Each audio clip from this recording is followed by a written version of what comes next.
పైన కాకుండా తిరుపతి కొండ కిందన వీళ్ళు ఏం చేశారనండి, 8 పాయింట్స్లో వైకుంఠ ఏకాదశి టోకెన్స్ వేస్తామని చెప్పేసి 3 టీటీడీకి సంబంధించిన ప్రదేశాల్లో 3 ప్రదేశాలు, మిగతా 5 ప్రదేశాల్లో గవర్నమెంట్ స్కూల్స్ అనో మన ఎలక్షన్స్ పోలింగ్ జరిగితే ఎలాగైతే నుంచోబెడతారో ఆ ప్రక్రియ ప్రకారం నుంచోబెట్టారు.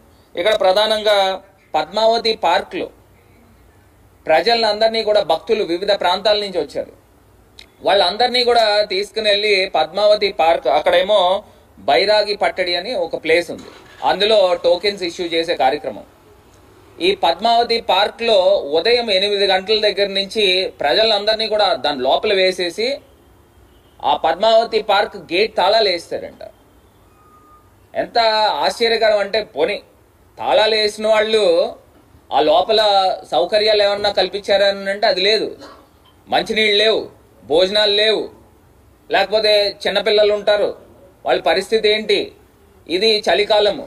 ఆ చలికాలంలో వాళ్ళని పొద్దున్నుంచి రాత్రి దాకా పెట్టి ఆ మరుసటి రోజు ఉదయం తెల్లవారుజామున 5ంటికి టోకెన్లు జారీ చేసే కార్యక్రమం అండి.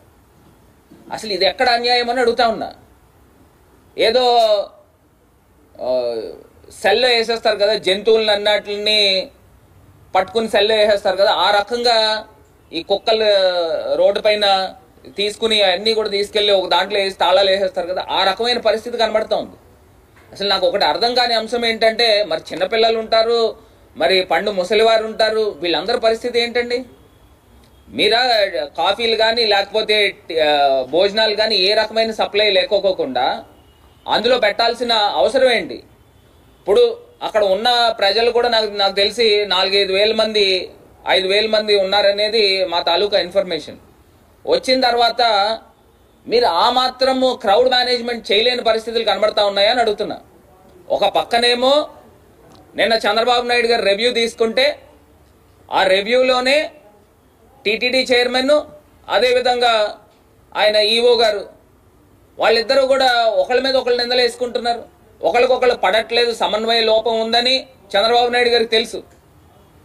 అసలు అక్కడ ఆ రకమైన కార్యక్రమం చేస్తూ నాకు ఒకటి అర్థం కాని అంశం ఏంటంటే, అసలు దేవస్థానమా లేకపోతే రాజకీయ పార్టీ కార్యాలయమా?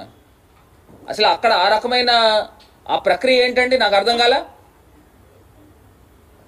అంతే ఇంత దారుణంగా వ్యవహరిస్తూ మరి సుమారుగా 7 చనిపోయారు, ఇంతమంది ప్రజలు క్షతగాత్రుల కిందన ఉన్నారని అంటే ఎంత బాధాకరం అండి. నాకు ఒకటి తెలియని అంశం ఏంటంటే, చంద్రబాబు నాయుడు గారు 4 సార్లు ముఖ్యమంత్రి చేశారు కదా, ఇప్పటిదాకా ఒక 15 సార్లు వైకుంఠ ఏకాదశికి ఆయన ముఖ్యమంత్రి కింద ఉన్నాడు. క్రౌడ్ మేనేజ్మెంట్ చేయడం చేత కాదండి?